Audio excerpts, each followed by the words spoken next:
We welcome you to episode 41 of Battin and Chattin here on the Eastern Observer alongside Denis Tuohy. I'm Brandon Natale.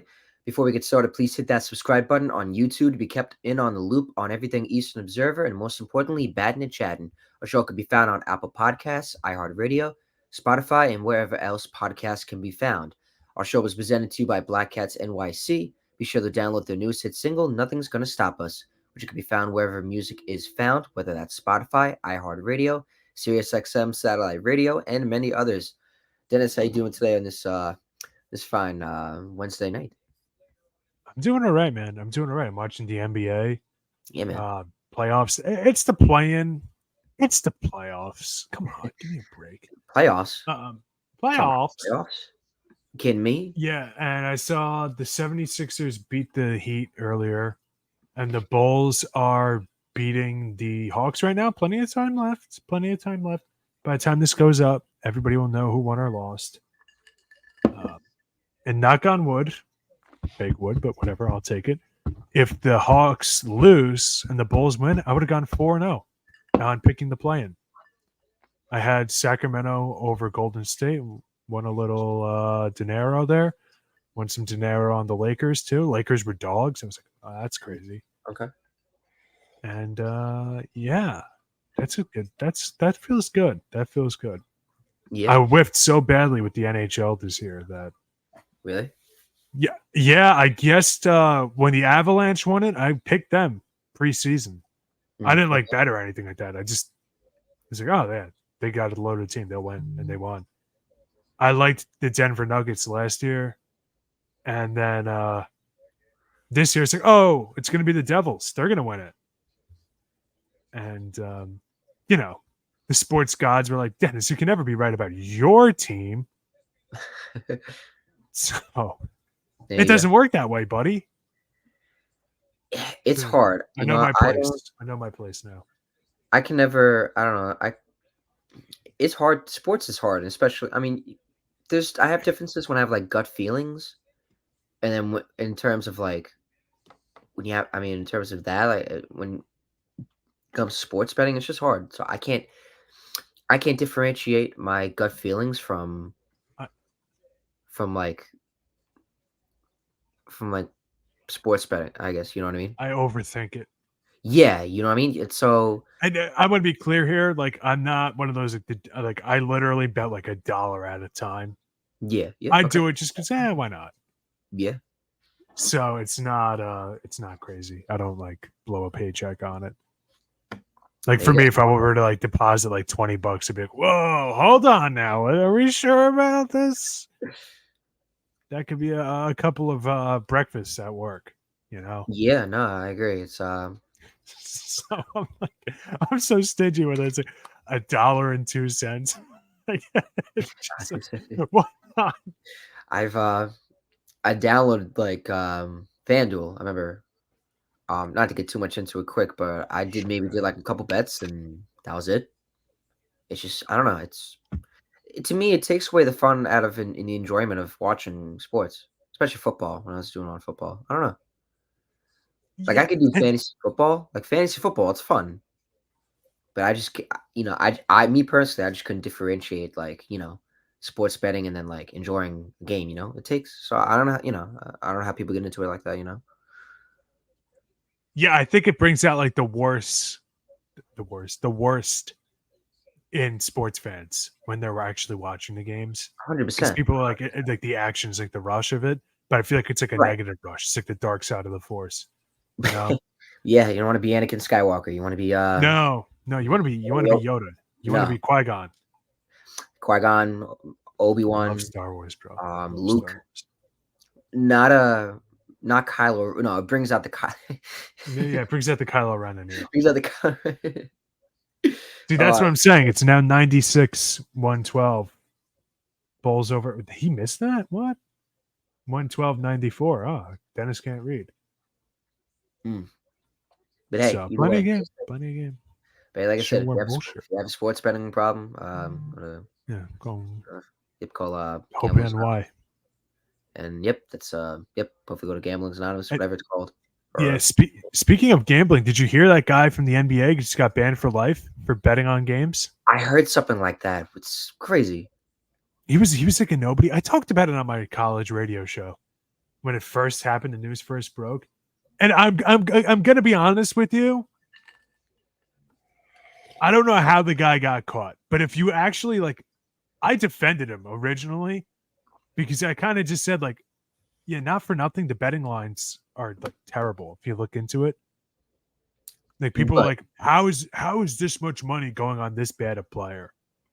Was basically the argument that was being made for him, for this guy is up to something. yeah, okay. And it turned out he was up to something, which I think a lot of players are up to something.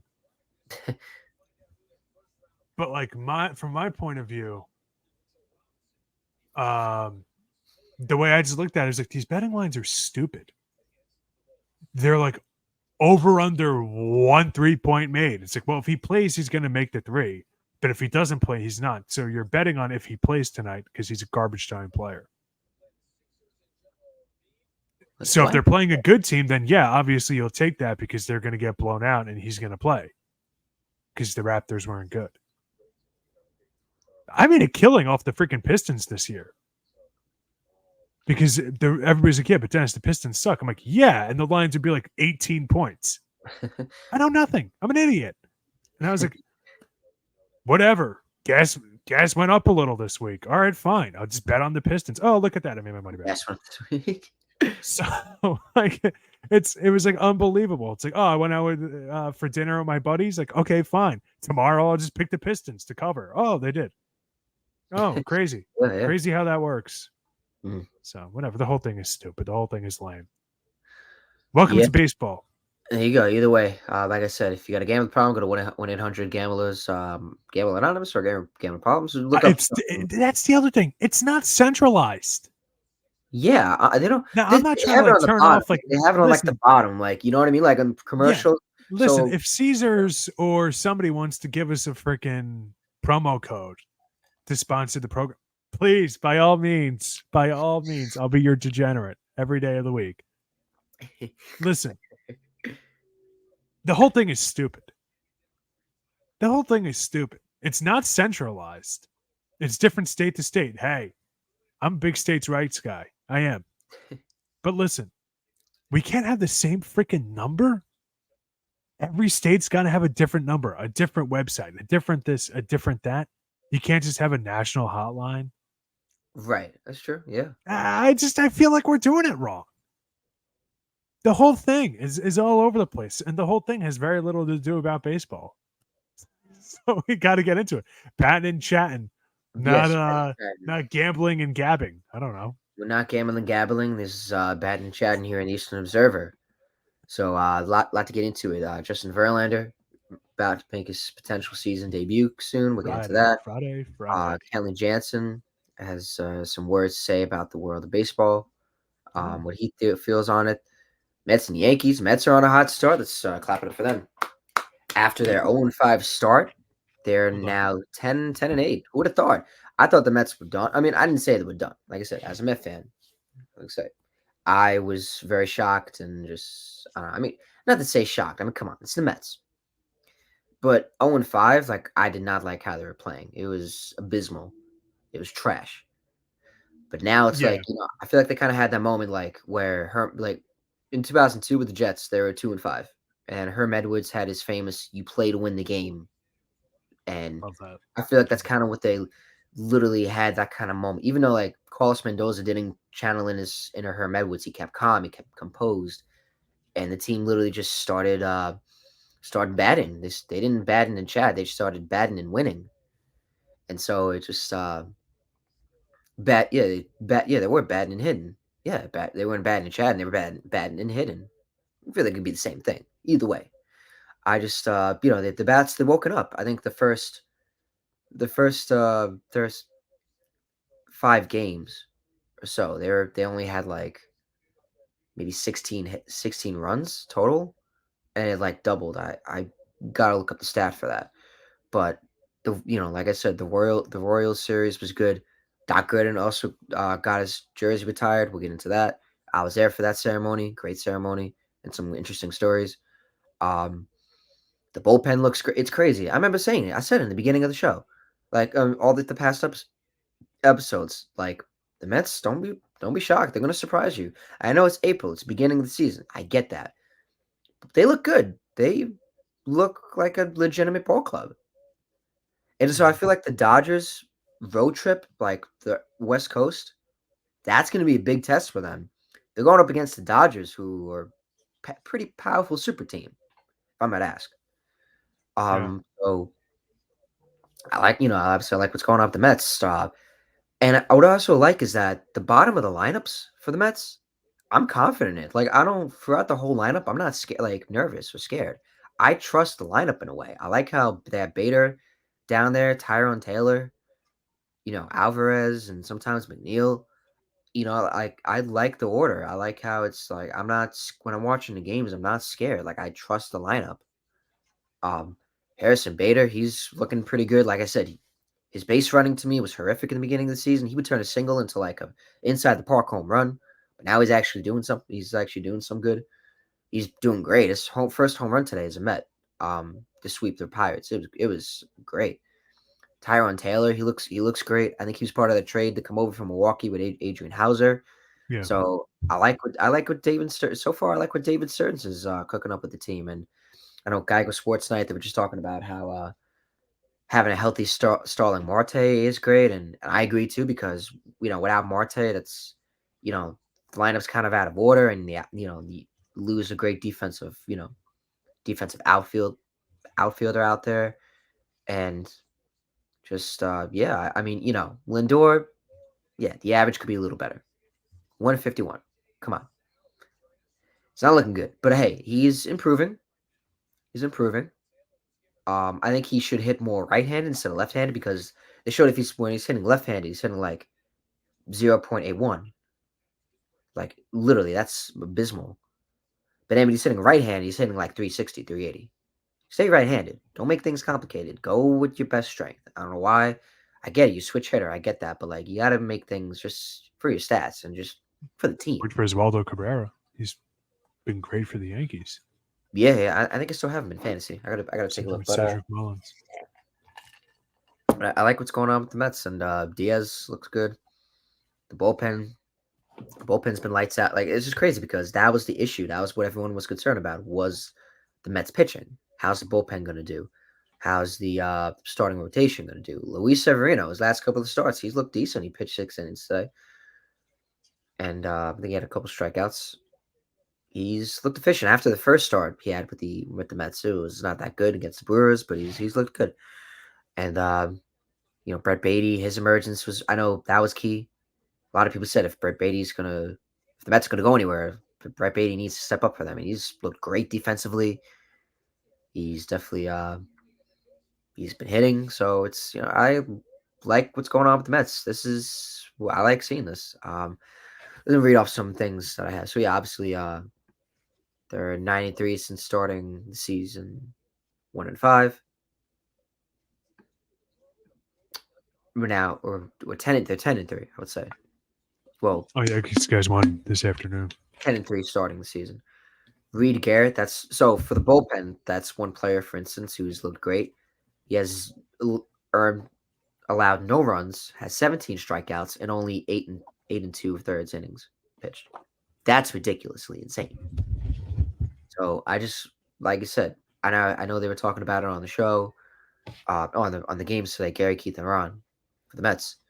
Like pitchers, when you get to the fifth innings, like your starter's out, it's great for the lineup because hey, I mean, you're facing up against a bullpen, but then again, you might not know how you're going to do because the bullpen could be ridiculously good. Depends how the quality of the bullpen is, and I feel like the Mets definitely have that to go forever, even though they've been going to 6 innings, and that's great because then, like I said, you can have Diaz close out, and you can have rotate in and out. So, like I said, it's the bullpen's looking pretty good. Um, Edwin Diaz collected his 100th save with the Mets as he now joins John Franco, Armando Benitez, Jerry Familia, Jesse Roscoe, and Billy Wagner with 100 saves with the like the 100 save club with the Mets. On this day, Dennis, K Rod never got to that with you guys? K Rod? No, I don't think K-Rod stayed with the team long. No. Really? Huh. I'm sorry to cut you off there. No, you're good. No. Well, did you know, Dennis, that 60 years ago today, believe it or not, um, on April 17th, 1964, in front of 50,312 fans, the Mets faced the Pirates in their first game at Shea Stadium. Thank you to New York Mets history over on Instagram. Thank you. How crazy is that? 60 years ago, that was when first game was played at Shea. Kudos to the schedule makers for having the Pirates play you guys. I wonder if that was a coincidence or not. But that I is just kind of realized that. That is pretty neat, cool. right? That's pretty cool. Yeah, I know they do that sometimes. That's So, cool. like, That's cool. 60 years ago. Wow. yeah, That's a long time. 60 years is a pretty long time. Not gonna lie. Neat. Pretty neat. Yeah. But I know a lot of the Pirates. I don't know if you were watching the series, but a lot of they were making a lot. You know, the reason they lost a lot of the games they did was they made a lot of mental mistakes, like mental cues. I don't know if you saw Connor Joe, some of his errors with the base running.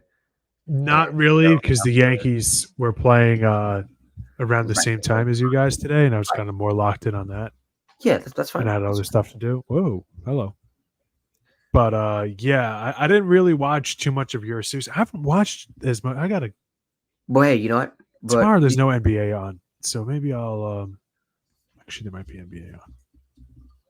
it's fine. No, it's fine. But If there's not, I'll probably try to watch you guys tomorrow if you're playing, because I either way, haven't before we dive into the sat down and Yankees, watched a full Met game yet. before we dive into the Yankees, what do you think of the Mets start right now? I mean, well, after starting out 0-5 and how they look, what do you think? You know,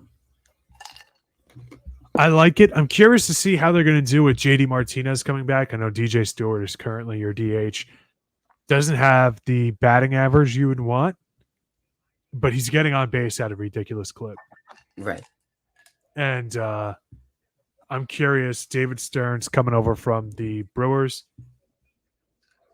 I would think he's a little more of an analytical guy. That's the way they had been running things the last couple of years. So I'm curious if, they spent the money on JD Martinez, so they're going to be starting him. But I wonder, if they'll be using DJ Stewart more often in other secondary positions or something like that to get that base runner on. Right. Because, I mean, you can't argue with it. You really can't. Whether or not you like or dislike it, I don't mean you, Brandon. I mean, fans like it or not. This is the way of the league. And DJ Stewart, in his age 30 season, his first with the New York Mets, second with the New York Mets, second. He's hitting 200. He has an OPS plus of 161. Only 2 home runs, 5 hits, 7 RBIs. That's how much he's getting walked. He's 61 points better than league average, and he's barely even hitting. So 7 walks already, 9 strikeouts. Like, I know it doesn't look good, but this is the way of the league now. And I'm curious if they're going to keep doing that. Only 11 games, but 7 walks in 11 games, 3 runs scored. Not great, but not terrible. The analytics are saying that it's fine. Mm. Do I like it? Do I agree with it? No, absolutely not. I think I don't like that play style. I don't value it 1/8 as much as, Baseball Reference and Fangraphs and people that are more in the know analytically than I am value it. I think getting the ball in play is always valuable. Right. But I mean, it is something. Yeah. Because if he's getting walked, that's telling you he's having good at bats. That's telling you he's seeing pitches and whatnot. So I'm curious about that. I know it's weird to hone in on one specific role player. But the fact of the matter is when Lindor, like you were saying, is struggling, and Pete Alonso just won a National League Player of the Week, had a monstrous week, his 4th time winning the award since coming to the New York Mets in 2019. Obviously, you guys got some players that can play, but you also have some guys like Lindor that are underperforming. So having somebody who is consistent in that regard of just getting on base, just a guy on a bag, I don't know if they'll prioritize that or not. And listen, it's not just that; it's other things like how will JD Martinez play when he comes back? When will Lindor start turning things around? How will other guys perform? Is this what Brett Beatty is, or is this just a hot streak? Because he had moments like this last year too. What about Francisco Alvarez? Marte at times has been slow for you guys. Little things like that. We'll see with the New York Mets, like in your division, the NL East. You're going to be going uphill the entire season. It's a bloodbath of a division. The Braves just swept the Astros pretty effortlessly. So, like, you have a team in your division that's on cruise control. Then you have a team like the Marlins that's been weirdly competitive in a lot of their games, but still losing. Like they lost today 5-4 or 5-4 or 5-3 to the Giants. I forget. I watched the game. I forget the final score. But they made a run towards late in the game. So even like the bad teams aren't like easy outs. Like the Nationals have guys that are half decent on the roster. You got to win all the games. You can. And I'm curious how aggressive the Mets are going to be early on.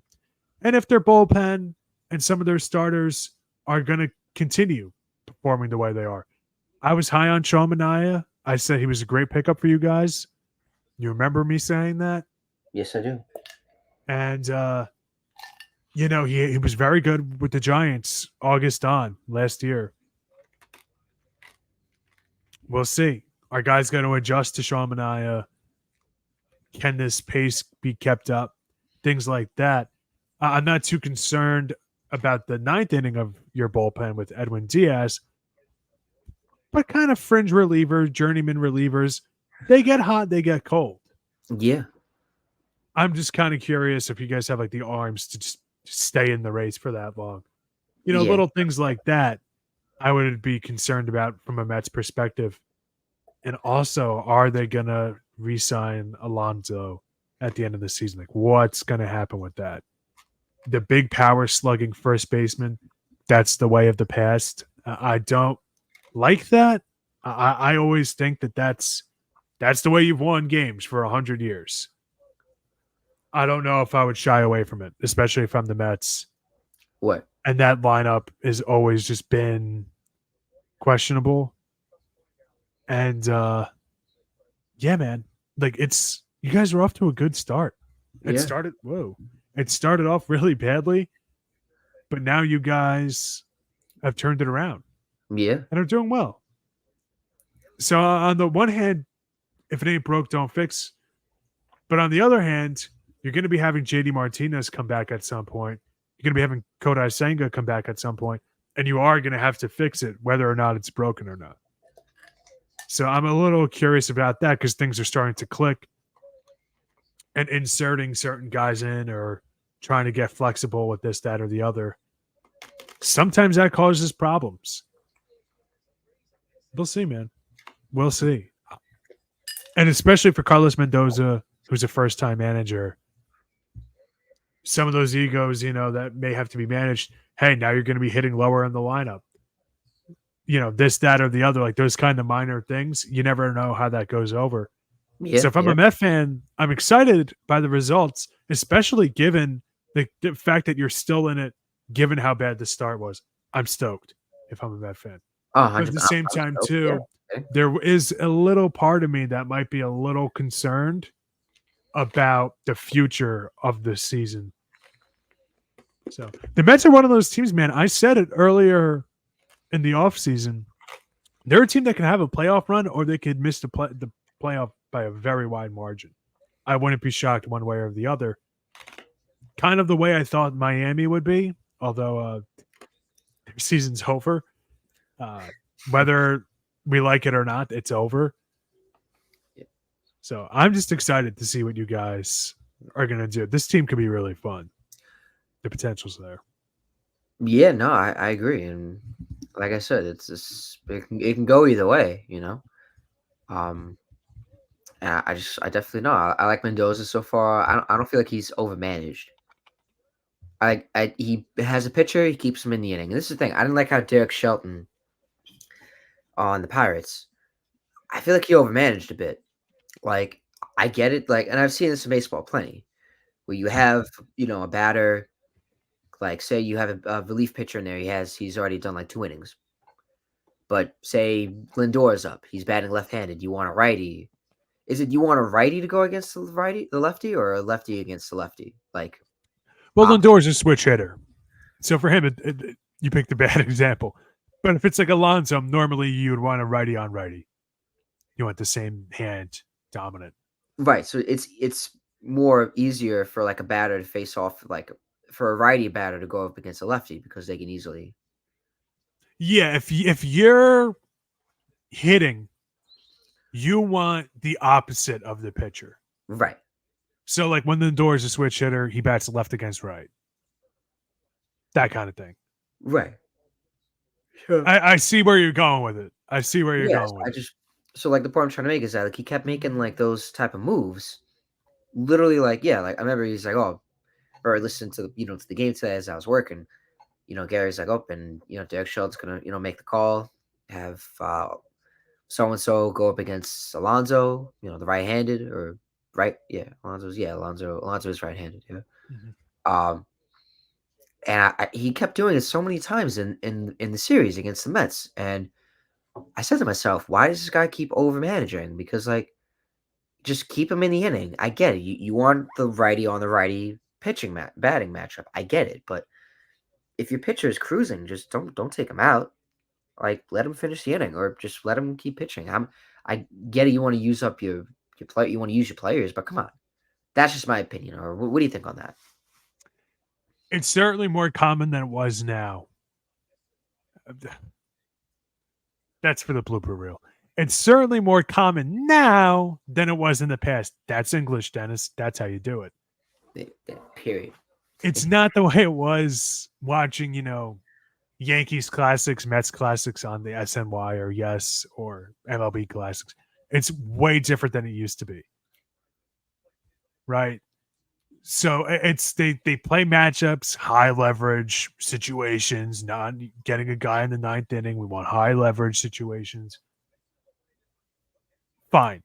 Whatever. The Pirates bullpen has been terrific this season. I get it. It's your superpower.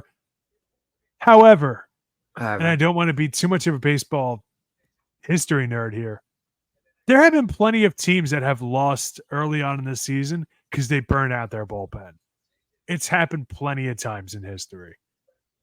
It's ruined careers. Burning out a bullpen too early. I forget the name of the guy.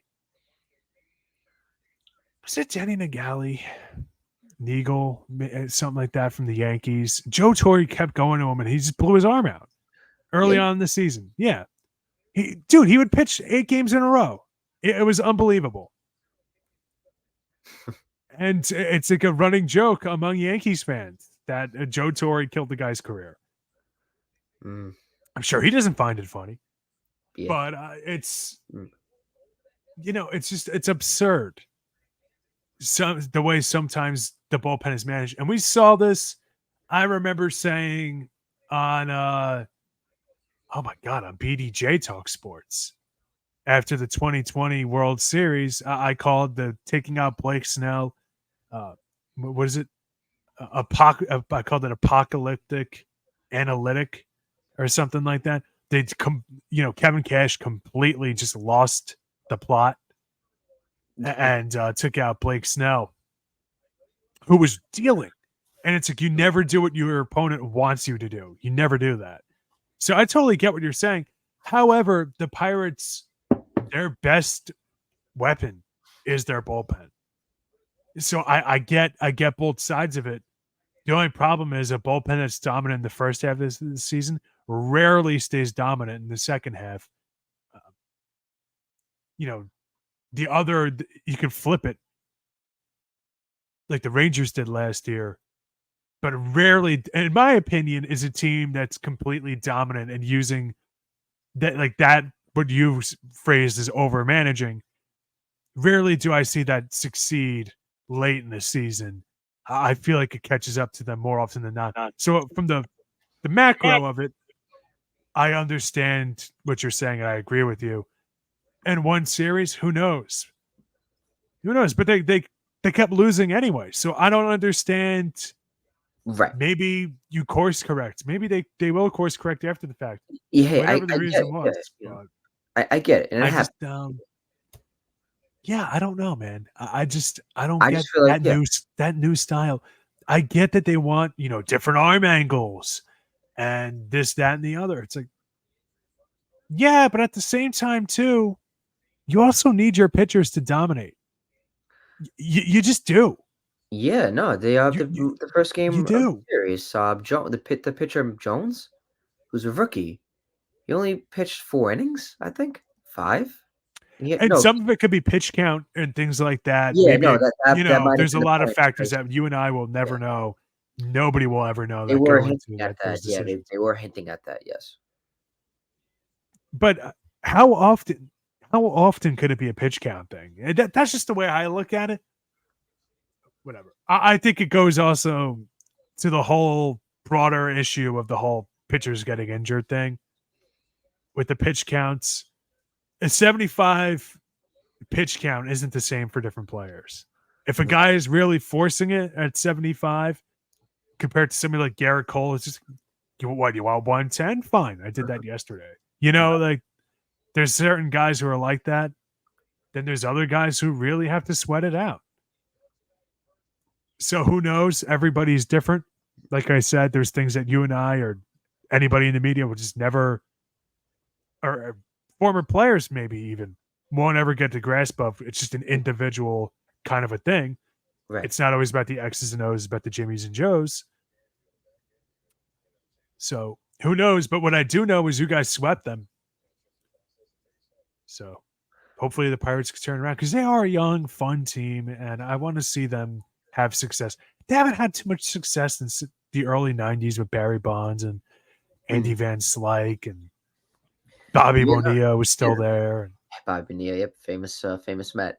I was gonna say the Pirates still look good. I mean, I know they were what, like 11-5? No, yeah, not 11 and They were 5. one of the better teams coming into it. They were Yeah. one of the better teams. Yeah, no, that they were one They of were the the better teams last coming in. unbeaten team, I So think, coming in, right? coming into the series, they were not an easy team to face. They were 8-3 on the road before that, so they were not an easy team to face. So kudos to the Mets for getting a sweep. Right. Before we move on to the Yankees or around the league, your choice. The Mets on Sunday, I was at the game. They retired Doc Gooden's number 16 at Citi Field. Doc made his mark in the MLB with the Mets as he entered the league at a young age at 19 years old. He won Rookie of the Year in 1984 and set the MLB record with 276 strikeouts in 1984. In 1985, he was NL Cy Young Award winner, the youngest player to ever do it either. Too. And he led the Mets to the World Series title in 1986. And right now we're going to look at Baseball Reference, take a look at the stats. Other players that have gotten their name up there are Mike Piazza, Willie Mays, Jackie Robinson, Keith Hernandez, Jerry Kuzman, and Tom Seaver. Can't forget about the franchise. Let me bring up Doc Gooden's stats quick. It was pretty cool seeing that. I thought that was pretty cool. He wasn't on too long because I don't know if it was because of the weather. Oh yeah, it was raining, right? A little It drizzle, starts to rain for a little bit. and then it cleared up, and it got really nice out. I regretted wearing jeans because that's how to get but decently. As you can see the stats. 1985 is by far his best season ever. 24-4. That's insane. With a 1.53 ERA. That's like Jacob deGrom type right there. Oh, and that was at a period in time. Nothing against DeGrom or any pitchers today. That was at a period in time where guys were not throwing like that. Yeah. The ERAs now, I think people kind of take for granted how low the ERAs are if you look at it historically. 1.53 back then, I would love to see what that is today. That's honestly, I don't know. I wouldn't be shocked if that rate back then was below 1 now. I wouldn't be shocked because scoring was higher than it was then. Right. Score then was higher than it is now. And oh my God, back-to-back years, almost 300 strikeouts. He had a long career too, man. 19 years old. Like we talk about mileage and whatnot every now and then. I mean, the guy won rings with the Yankees in the 90s. That was the mid 80s. He Like did. that's insane. That's Yeah, insane, man. he He did. threw a Actually, no that's hitter. pretty Like cool. That's he's. pretty. It's pretty cool though when you talk about winning a championship with both New York teams, Mets and Yankees. That's pretty legendary. I mean, he's the only one of two players to do it that I could think of. Maybe I'm missing one. Him and Strawberry. David That's very Cohn. true. That's honestly David very true. David Cohn was after 86. He was after 86, yeah. That would have Yeah, been he came that up would in have 87. And he came up in 87, and then 87, yeah. 88. He was like your guy. That would have been interesting to But see how that would have been him and on the 86 team. That would have been he's interesting. still in the Royals. Yeah. But it's just it was cool. I remember when I met him last year. He was definitely a great guy, down to earth. I love talking to him. Very humble. I remember I got Jesse Orozco's name wrong. I think I said Jerry, and he's like Jesse. And I was like, yep. So had my moment with Doc. Forgot to close his name. Especially as a matter of fact, I got shame on me for that. But obviously Jesse Orozco. That was his name. But he was a really cool guy. So it was cool to it was cool to see that, like, just to watch his jersey get hung up on the rafters up obviously next to the players I just mentioned before. And I saw it was pretty cool. You just see definitely, like, you could tell there was a lot of fans at the stadium because that's how big Doc was for the Mets. I bought this. I'm 16. So I mean, if I ever see him again, um, I would love for him to sign this, and I'll try to get it framed. That would be cool. It would be cool, yeah. And I just figured I want some. I would have got a shirt, but no, I mean, I forgot that. So, but yeah, that's it was pretty cool to watch the ceremony. He expressed a lot how he tried to come back to the Mets like numerous times, and it just didn't happen. And he kept saying how he went to the Yankees, and everyone was booing. And he's like, they were booing him a little bit. He's like, hey, I'm still a Met. He's like, I'm still a Met. Then everyone was cheering, literally right after that. But the point he was trying to get is that, and I like what he was saying, is that everything happens for happens for a reason. It's meant to be. Mhm. I guess he wasn't meant to come back to the Mets. He's tried, even in 2000, he tried to come back to them, and there wasn't any room for him. So, and what happened? He ended up going to the Yankees, and he got another World Series. I remember him telling me how it was interesting going to Shea Stadium with all Yankees gear, the Yeah, Subway Series back then.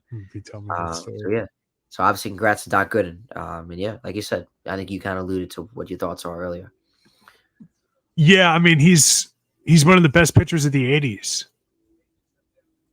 And I honestly, I don't know if I'd say he's a Hall of Famer, as he certainly had a Hall of Fame peak. Yeah. Oh, for sure. It really is such a shame how overlooked the 80s are for baseball. It's insane to me. The lack of Hall of Famers that had like a bulk of their career in the 80s or started their career in the 80s. Like Right. Keith Hernandez isn't in.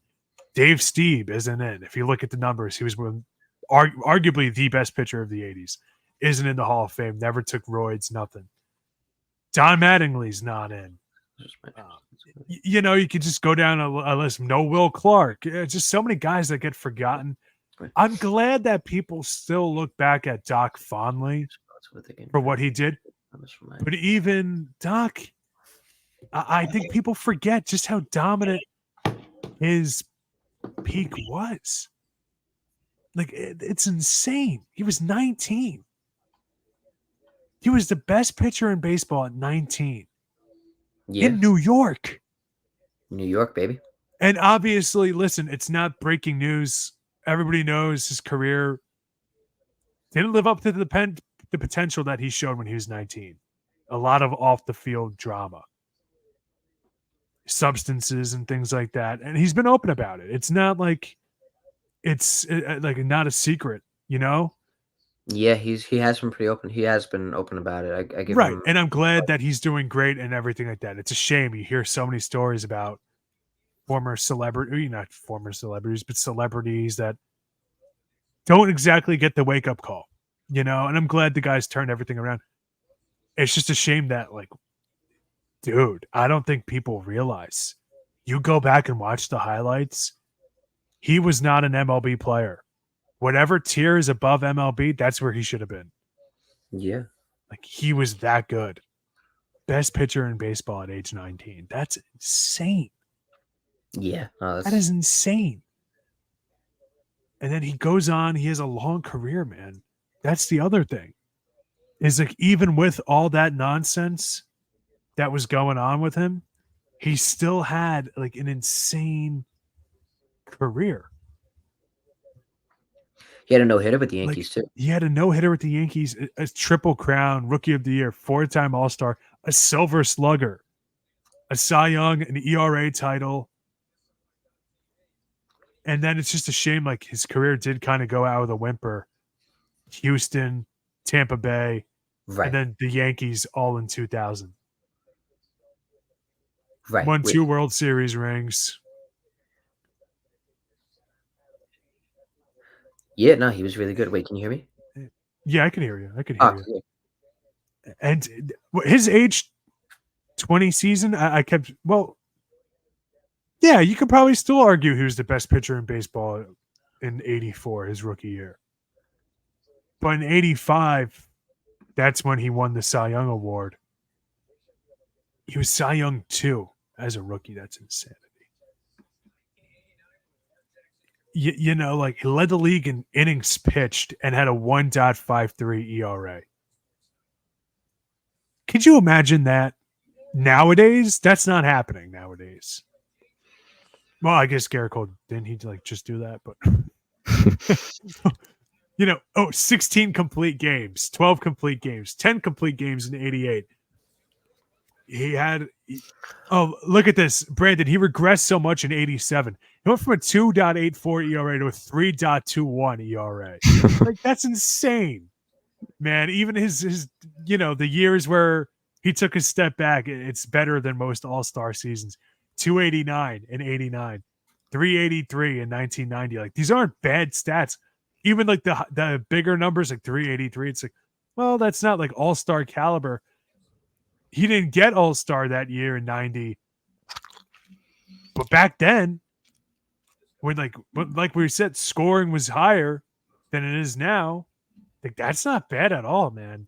Sub 4 back then, that's fine. Because those guys were pitching a lot more than they pitch now. That was in 232 innings.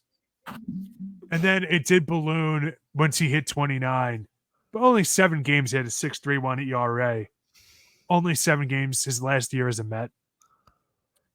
I guess he got injured in 95. I don't know what happened there.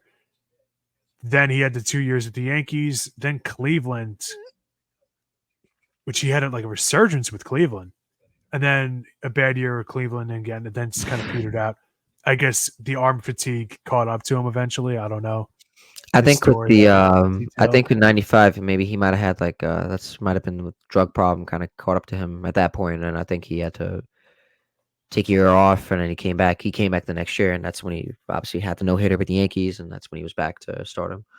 Okay, if I'm correct. If I'm correct. Yeah, I don't know enough about like his beyond the the stat sheet, to be honest with him. But yeah, huh. I wonder, how the hell did Rick Sutcliffe win unanimous Cy Young in 84? Rick Sutcliffe was a good pitcher, don't get me wrong, but in 11 less games, he had a .09 higher ERA, 1 less win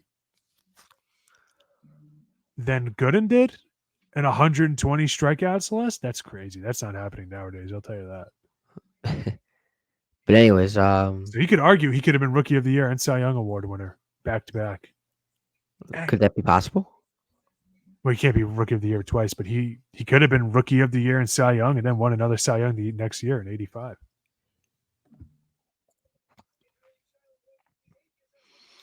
But I feel like we covered Doc good enough. Darryl Strawberry Day.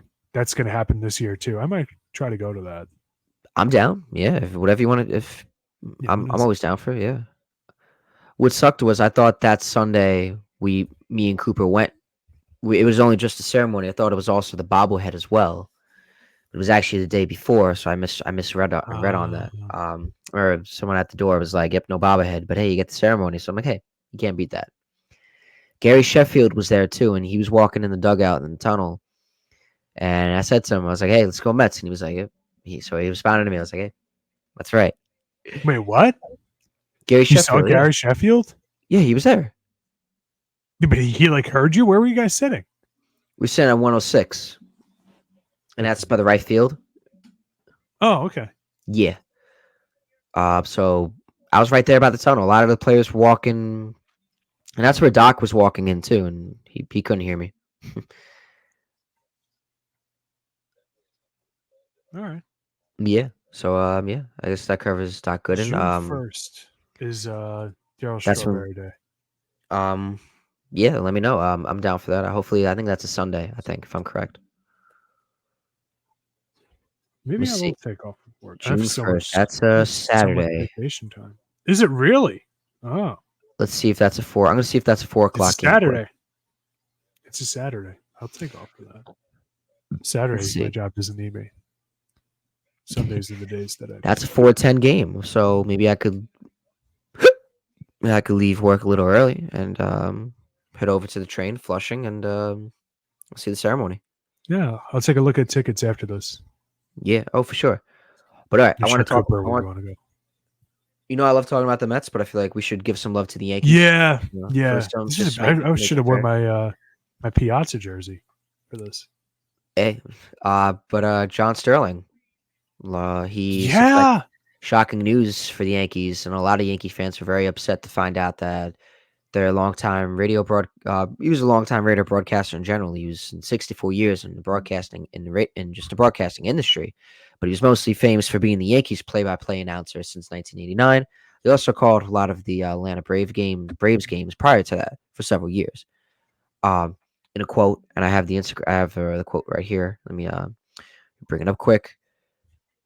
Saturday, I think that's going to be his last game because that's ironically that's actually Judge Bobblehead night day too. do you want to hear something? Let me hear it. I thought it was Saturday. It's actually not. He called his last game. He's going to be a guest Saturday. I don't think he's doing the full game. Okay. That's what I read somewhere, but I don't know how accurate that is. I read explicitly his last game was a win against the Blue Jays on April 7th. Okay. The last home run call he had was a John Carlos Stanton grand slam. Really? Okay. Kind of cool. Yeah. Wow. So That's crazy though. In a quote from Brian Hodge that from Twitter, I'm very blessed human being. I have been able to this is John Sterling quote. I have been able to do what I wanted, broadcasting for 64 years. As a little boy growing up in New York as a Yankees fan, I was able to broadcast the Yankees for 36 years. It's all to my benefit, and I leave very, very happy. I look forward to seeing everyone again on Saturday. That was a quote I read from John Sterling. Um, Very cool. I know a lot of people. I remember Professor Manfredi. Shout out to WWR. Give them some love. I remember we were talking one time in class, and John Sterling was mentioned. I guess because how long he's been there, and how he's been. Sometimes he would miscue the plays. Sometimes miscue the calls, and how like they kind of want him to get out of there because he's been there forever, and he's up there in age. mhm. So I guess, it's so crazy because how yeah, it's crazy. I feel like it's definitely comes as a shock. As a Yankee fan, Dennis, what was your first thoughts to hearing this? Well, first you said like people wanted him gone over the last couple of years and didn't think, thought like he was making mistakes or whatever. In his defense, he doesn't call it off the monitor. He watches the game and calls it watching the game, like as it happens, almost like you would if you're a fan. And so that's why like the Stanton, like people at the time was kind of a meme, or he calls like this great call for Stanton hitting a home run in the playoffs, and it was just a Stanton single. But that's why it's because it hit the very top of Fenway Park's Green Monster and came back in, so it was a single. But from his perspective, it was a home run. So, like, I always kind of felt like he got a raw deal with that. It's like he's actually kind of getting penalized for being more efficient and just like, hey, if I'm wrong, I'm wrong, but if it's right, it's gonna be better. He was pretty old fashioned. Yeah, exactly. Like it's like, well, the guy's been doing it for 64 years. He's doing it the way he was taught, you know? Yeah, yeah. Now, Hey, credits to him. His retirement. I'm kind of bummed. I didn't listen to too many of his games. I really didn't. I'm not going to sit here and say I did. I was a Yes Network guy. I liked the visual of it. But I respect what he did. You know, it's so iconic, like the individual home run calls and stuff like that. Like, you know, I think he should be.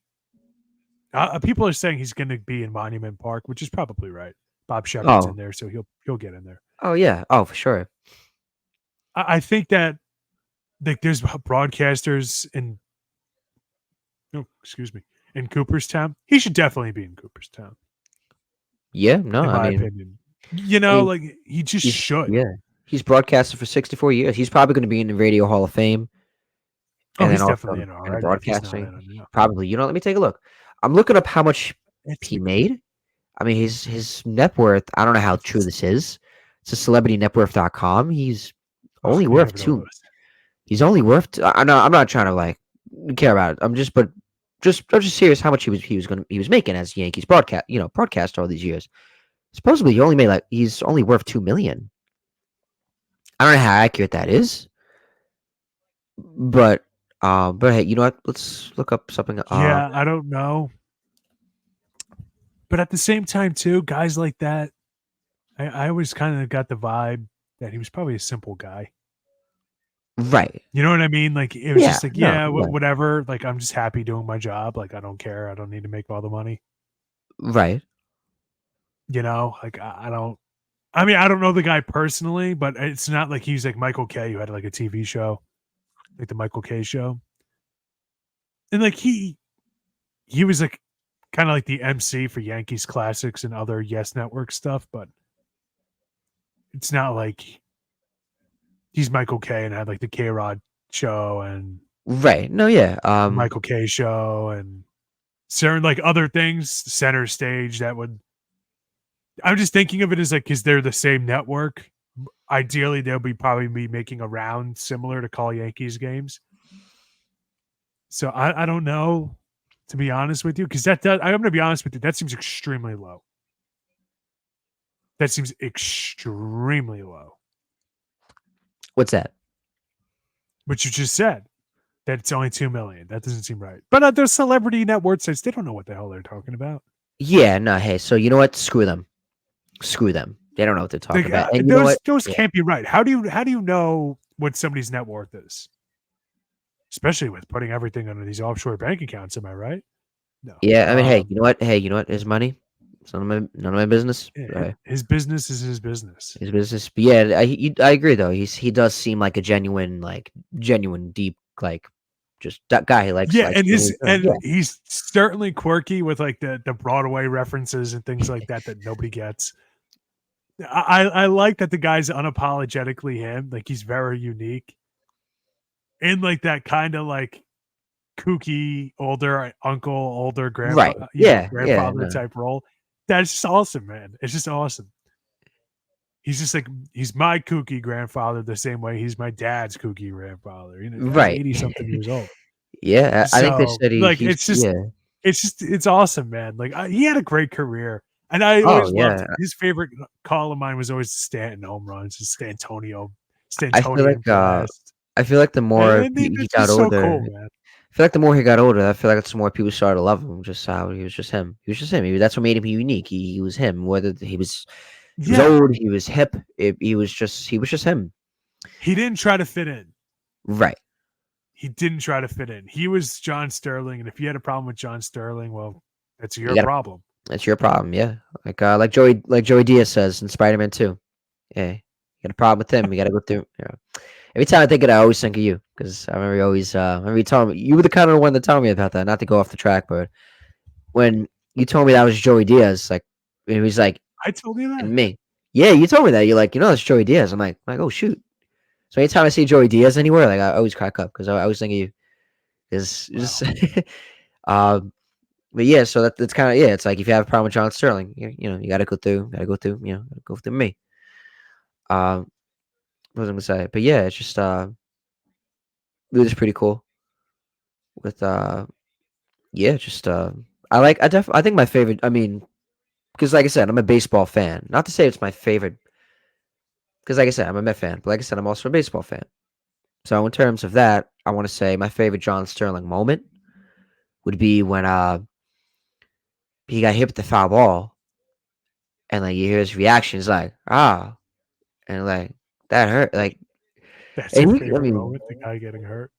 no, come on, no, not him getting hurt. It was just like he took it like a champ. He was like, Oh, he like he, did. He was a boss. yeah, no, he didn't Total expect it. boss No, I man. don't know. I just thought his reaction was funny. It's like, he's like, that really hit me. And I just can imagine like just like listening to like the broadcast and you hear just John Sterling like genuine talking, like he's but just like he's having a regular conversation, like, hey, yeah, that literally hit me. Like, I'm just shocked. Like, what are the odds of that happening? You get a foul ball hit into you in your booth, like, what are the odds of that happening? Uh, but Probably a no, like I lot. said, I mean, but like I said, what? I think it's probably more than we would think. Right, I guess. Hey, Whatever. but no, so congrats to John Sterling, and yeah, on a legendary career. They said he's retiring early because of illness. Yeah, he had health issues the past couple. The guy's in his 80s. By the way, I don't know what fountain of youth the guy found. He does not look like he's in his 80s. He really doesn't, but he is. So Vince I'm Scully sure was there for a like long he time. stopped doing road games last year or 2 years They ago. said, yeah, I mean, well, Just to answer back on your question about him in the Radio Hall of Fame, so far he's inducted into New York State Broadcasters Hall of Fame in 2016. So far that's all I know. He was with Michael Kay from 1992 to 2001. Mhm. But yes, just to answer your question. But what were you saying before? Oh, I totally lost my train of thought. But yeah, man. I mean, like the guy's in his 80s. Like most people would have been retired by now. Like the guy just likes it that much. Like, Vince Scully. enjoy your retirement. He has a book. The voice. I should read into that. I should look into that. The voice of Dodger. Wow. Oh, I'm definitely gonna look into that. Vince Scully has a book. The voice. It's called The Voice of Dodger Baseball. Oh, I gotta watch that. I gotta read that. Uh, but Vince Scully, he was broadcaster forever. I remember when he passed. I was very upset. I was like, damn. Wow. Yeah, that was last year. No, that was 22. Wow. That feels like. I feel so long. It feels like it was longer. That was 2 years ago. He almost 2 years ago. He passed away. I remember Vince Scully when did Vince Scully stop calling games? We're in high school still, right? 2017. I think so. Yeah. Because Um. I remember non-sports fans were talking about it in school, and I couldn't remember if it was college or if it was high school. I could have sworn I remember talking about it with James Nadine, who I can name drop because he's still a close friend of mine. Yeah. But he was saying like, "Dude, are you gonna watch the last Vince Scully game?" I'm like, "Yeah," because it was nationally televised. So, like, Right.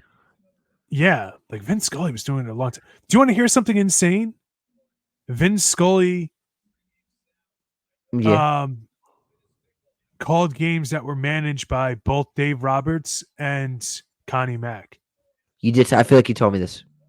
That is insane. It's like Yeah.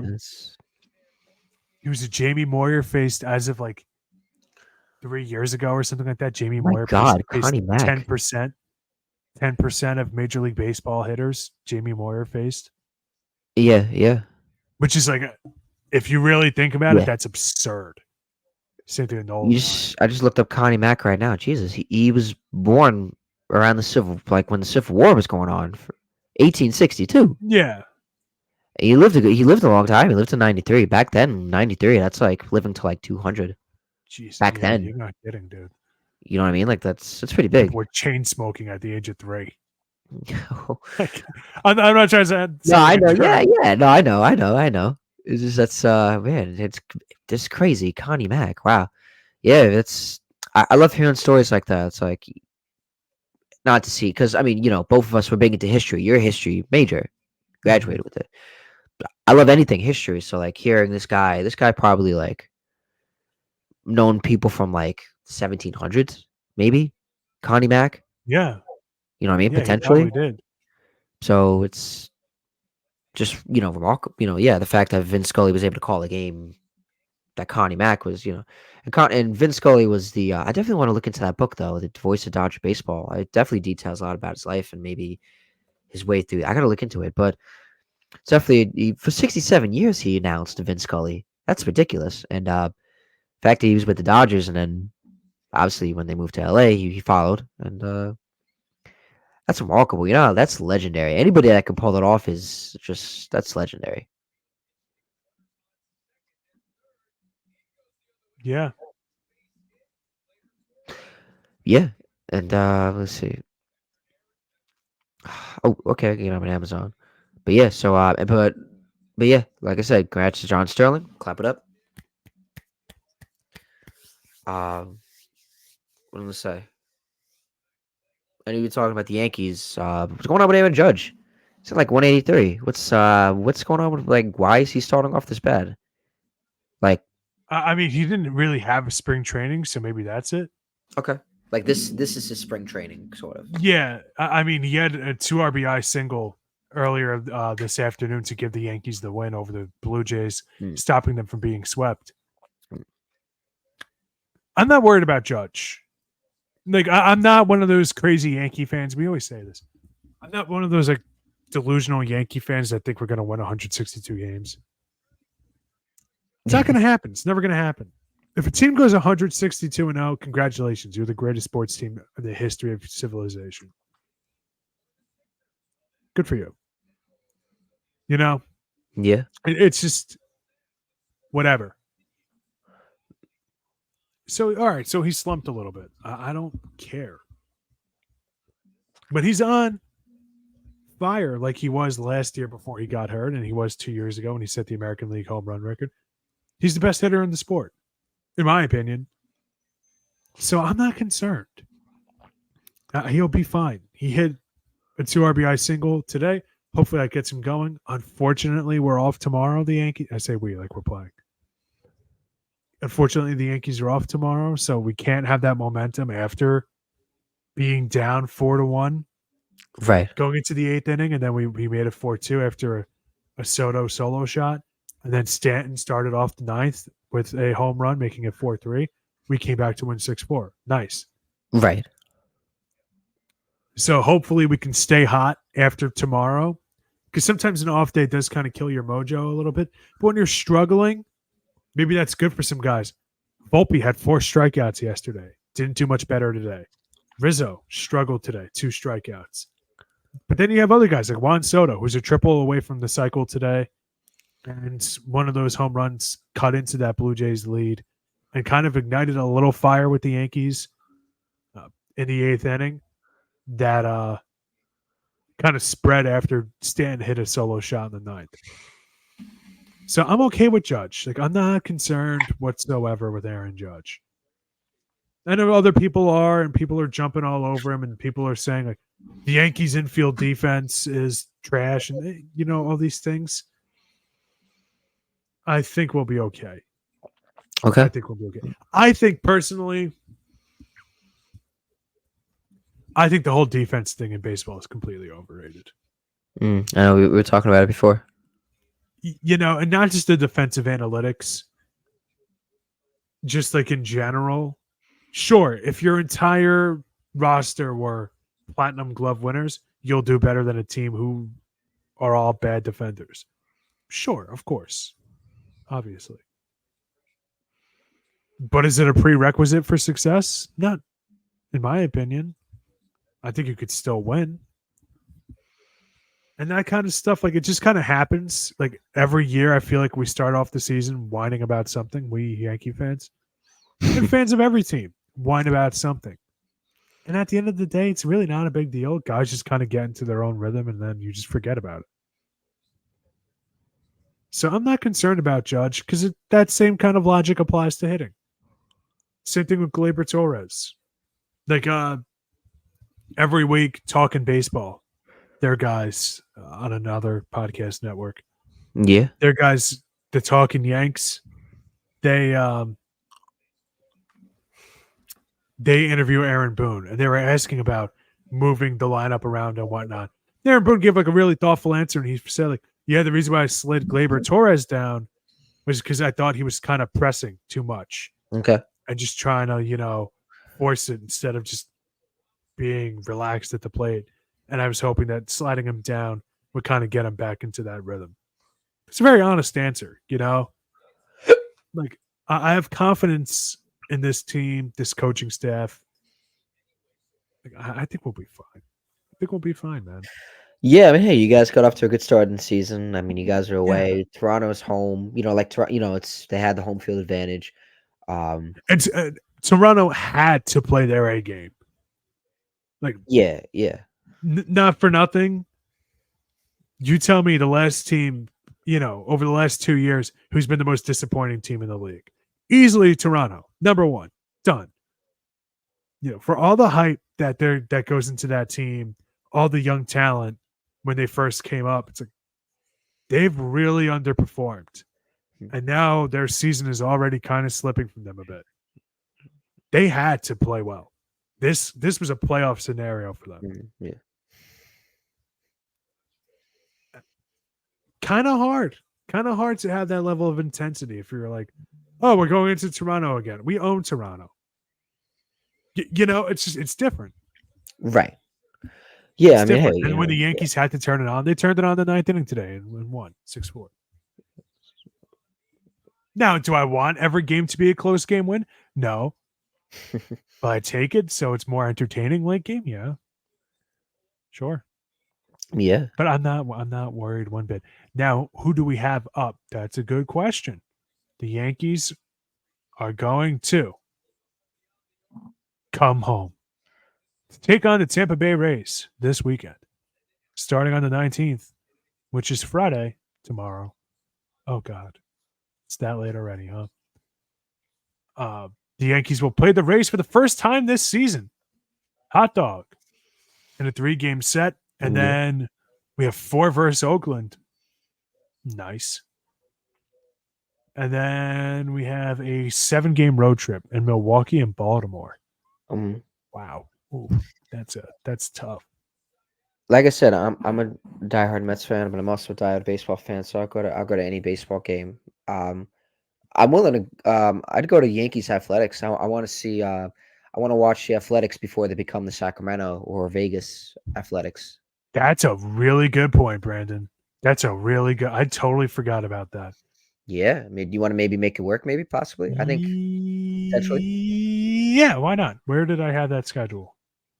That is Monday, April 22nd through Thursday, April 25th. Maybe we'll make one of those days Dang work. it, the only day game is that Monday, which I can't do.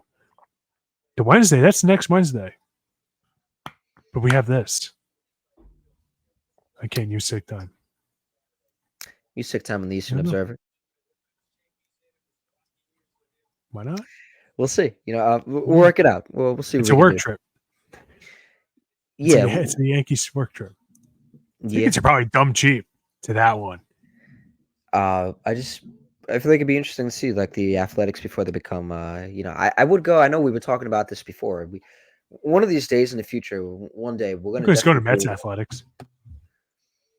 Do they play the Athletics? Sure. Every team plays each other now. Oh, really? That's how? Are you serious? Yeah. Yeah, no, because I know that the Mets are not going back to Atlanta till the end of the season. That's like crazy. September. And I was like, wow, yeah. I was like, yeah, that's crazy. So it's like you don't see a team, you don't see because I'm used to like them playing the division rivals almost every month. At least every month. Yeah, it definitely seemed like that. But You now, like, guys are hosting the Athletics the second half of the season, apparently. and it's home. Second half. Yeah, you guys are home for the A's in August, and then you guys don't go to Oakland. Did you guys go to Oakland already? Last year we did. Last year. Oh, okay. Yeah. Yeah, you guys are home So for them Tuesday, August 13th through Thursday, August 15th. is One of that them's a 1 why? o'clock game. Woohoo. Is that why the During the Mets only week. play the Yankees 2 games instead of 3? Maybe. I don't know, man. I do know every team plays each other at least once now for one series now. Like I know we play the Astros around my birthday weekend. That's gonna be it'd be a I'll go fun to that birthday one too. weekend. I'll always go to an Astros game. That'd be fun. Love them or hate them, their games are exciting. Yeah, hey, add it to my birthday. I know, add it to my birthday weekend. Mets Mets Astros. I wanted to go to the Subway Series, one of the games. I would have to try to make something out of work. Um, I don't know who would be down for that. Tickets are obviously a lot expensive. I would love to get like just close friends. I don't need to go with like a whole group, just close people. But I definitely would want to go. Are you kidding? It's around my birthday. I would definitely be fun. So look into it. But yeah, no, just the schedules. Yeah, it's crazy. You have to play each other once every. I feel like they start that last year, or like has this been going on for a couple years? I think it started last year after the CBA when that came into effect. Yeah, that had to been 2 years ago, I think, right? Because that's when they had that strike. Yeah, but I think it was after that season. Okay, I right. could be wrong. Like it's certainly something. Oh man, that could be good too. You guys played the Dodgers in late May. One of them's a 4 o'clock Wednesday game. Let's go. Those are the games you guys got to go to. People listening, those weekday games, you could get tickets like practically on the field for nothing. Yeah, I was talking about that with my friends today. Like tickets, if Our I wasn't tickets are worried, freaking fantastic. Oh my god. like you could sit by like 110, and like they're like $30, 25. My friends like to poke fun of me. They're like, oh, it's the Met. They're like, oh, it's like there's nobody there. I'm like, yeah, it's a weekday and it's the beginning of the season, obviously, and people have Yeah. day jobs. A lot of millions of Yeah. people have day jobs. So that's what happens. It's like, oh no, I have to. Wow, so many people are there. It's like, great. And you're going to pay for the same seat in 3 months for triple the price I'm paying right now. Nice. Way to go. But Yeah. anyways, one thing on the Around the Yankees, I league. feel like, Oh, Carlos Rondon, I feel like he gets a lot of hate. He doesn't have that bad of an ERA. Only was like 3 point something. I mean, I know it's only 4 starts, but I feel like he's getting a lot of hate. he was really bad yesterday. I And heard he, it's, yeah. I know Geico Sports Night. They were rolling on him bad, like they were trashing him hard. well, that's not very nice. What? That's not very nice. What? But, just a dumping on the guy when he's clearly just not No, doing yeah, well. no, I'm saying they were trashing the guy hard. Like they're on him, like not on him. Like they're like trashing him hard. And I was like, damn. He's like, I just I mean maybe he needs to get adjusted to the New York market. I guess it's tough. Not everybody's fit to Oh, play. I hate that so much. The Why? whole New York market, New York market. No, because it's stupid. They're extra strict just to be strict. It's the dumbest thing. It is the dumbest thing in sports. Thank you so much for bringing this up because I was getting Yeah, tired and no. I'm fired up. It is the dumbest thing in sports. The New York media being strict. It's literally a self-imposed problem. Well, some guys can handle it, bro. Some guys could handle it. Derek Jeter didn't mind being booed. It's like, yeah, okay, fine. First of all, Carlos Rodon, nothing against Geico Sports Night or whatever. Not even doing bad. Not even having a bad team. He had one bad start. He had, come on, where'd you just go? Where are the stats? Thank you. He pitched 4 games. His one loss yesterday. All right, his first game against Houston wasn't terrible. He had 4.1 innings pitched, 5 hits, 1 earned run, 3 walks, 4 strikeouts. He was coming off of an injury. He missed some time spring training. Wednesday, April 3rd, he went 5.1 innings pitched, 7 hits, 2 earned runs, 2 home runs, 2 walks, 3 strikeouts. Not the gaudy strikeout numbers he had with San Francisco, but not bad. 6 innings pitched against Miami, 5 hits, 2 earned runs, 2 walks, 6 strikeouts. Not bad. Yesterday, not good. 4 innings pitched, 5 hits, 3 earned runs, 4 walks, 5 strikeouts. The walks are high. I don't like that. Aside from that, it's not terrible. It's not terrible. It's... And listen, I spent an entire season last year doing nothing but just rip the guy. Right. Yeah. I'm not going to shy away from it. Someone's going to say, well, Dennis, last year, what you're saying? I know. But the whole thing is stupid. Okay. The whole thing is so stupid. The whole New York market. It's a tough market, man. So let me get this straight. We're going to keep booing our own players. We're going to boo our players worse than we boo the opposing players, and then get mad when somebody doesn't want to sign to our team. That's what happens. Are you stupid? And then meanwhile, it's like, Philly is they're an awful sports town. And what do? They give a standing ovation to Alec Boehm, who just goes on a tear for the rest of last season.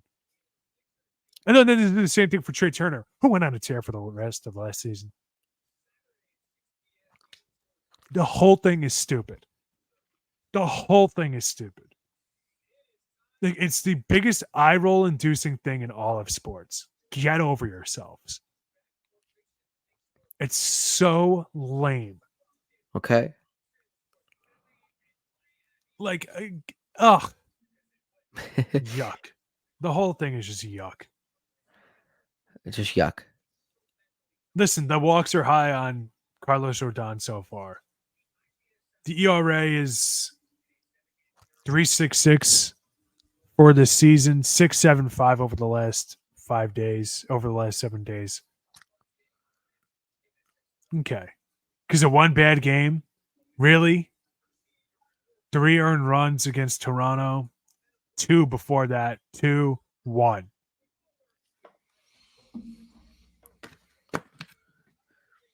I don't know, man. But hey, quick on around the league. Whatever. I know it is going to load Whitey. I don't know if Dennis, you want to load on Whitey Herzog passed who away. Unfortunately passed away. Yes.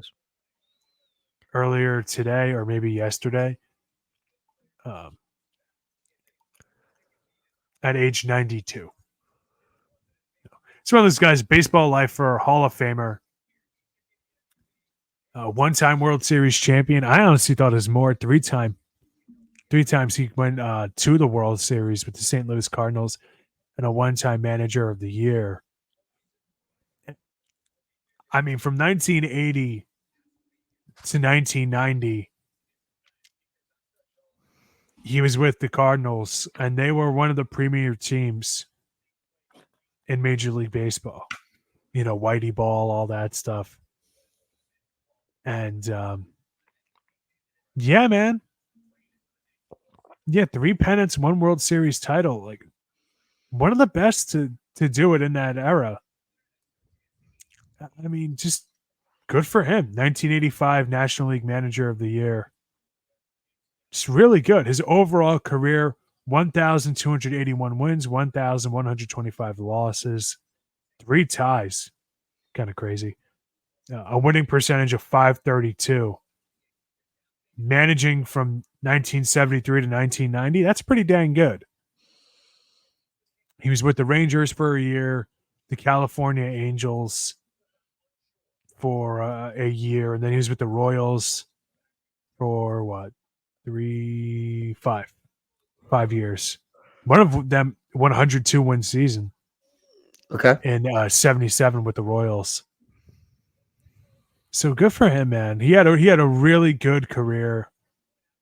And there's a good documentary that MLB Network did and I think it was just called Whitey Ball, and it was about the '80s Cardinals and how he wanted his team to play athletic because of the way, I forgot what stadium it was that they were playing at back then, but they had turf. It was one of the first turf fields St. Louis was playing on, and the ball moved differently and whatnot. So they just prioritized defense and prioritized athleticism with Ozzie Smith and Vince Coleman. And then, of course, Keith Hernandez was kind of their guy before they got rid of him. And it culminated in a World Series championship in 1982 over, I forget who it was. I think it might have been the Royals, but I could be wrong. I think did they each beat each other once? No, it was the Brewers. And Darryl Porter was the World Series MVP then, their catcher. Just a really good career, man. One of those baseball lifers, and won a World Series with you guys, the Mets, in 1969, after being I guess the head of scouting for you guys. But there's like an entire article on Wikipedia of just about Whitey Ball and that kind of play style that he created. Right. So, I mean, good for him, dude. Rest in peace. Rest in peace is right. Yeah, and he was a player too. As a player, he wasn't fantastic. He was okay. He hit 257, 25 career home runs, 172 career RBIs. You know, nothing crazy. Hey man, he played from 56 to 63. Good for him. More than I'll ever play. Yeah, no, I agree. You know, he certainly made his mark as a manager. And he was a third base coach with the Mets. And then eventually he worked his way up to being its director of player development. So, All right. I for you, think it's time for us to wrap up.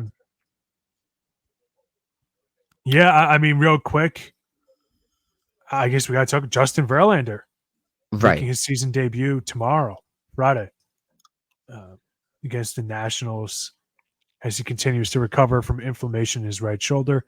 Astros manager, his first year with the team, Joe Espada, announced on Monday that Verlander will throw a side session on Tuesday. If all goes well, he'll make his first start of 2024 this weekend in this weekend's 3-game series against the Nationals.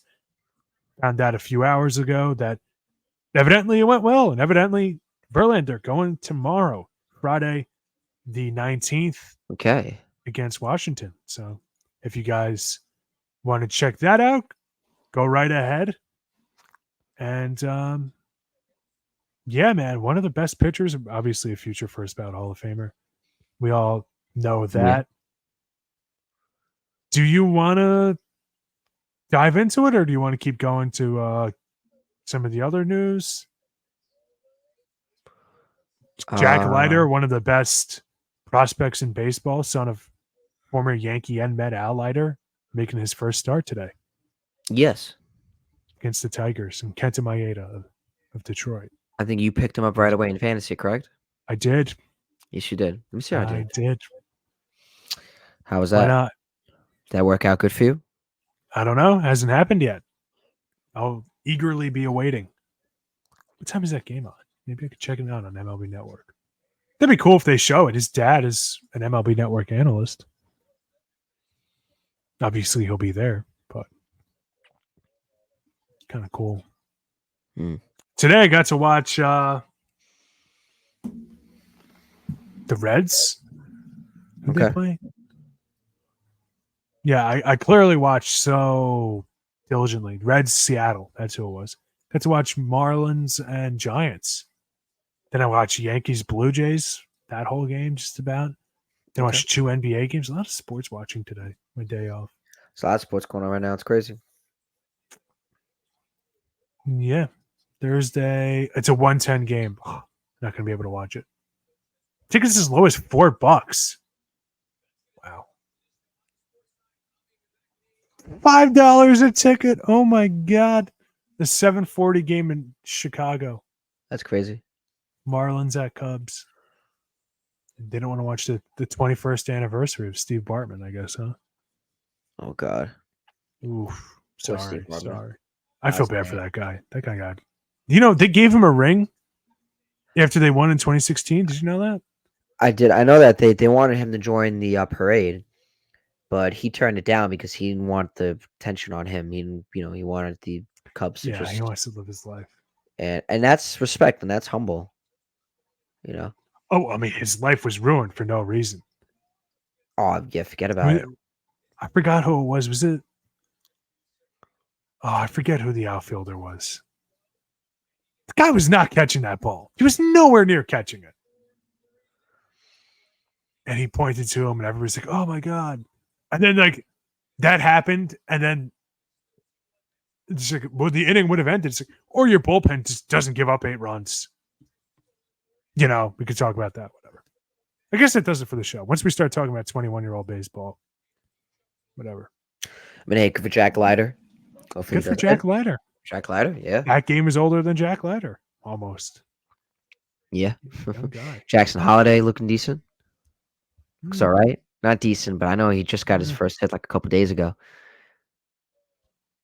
Actually, he's older. Jack Leiter is older than the Steve Bartman game. Shucks. I was wrong. Yeah. Jesus Christ, dude. He looks like identical. Have you seen what Jack Leiter looks like? He looks identical to Al Leiter. It's unbelievable. Really? Yeah, it's crazy. But let's wrap it up. Okay. Be sure to check out be sure to check out our revamped website at www.easternobserver.com for the latest news in the world of baseball and so much more. We thank you for joining us on another edition of Battin and Chattin. For my co-host Denis Tuohy and the entire Blackjack Group media team, I'm Brandon Natale saying so long and we'll see you next time.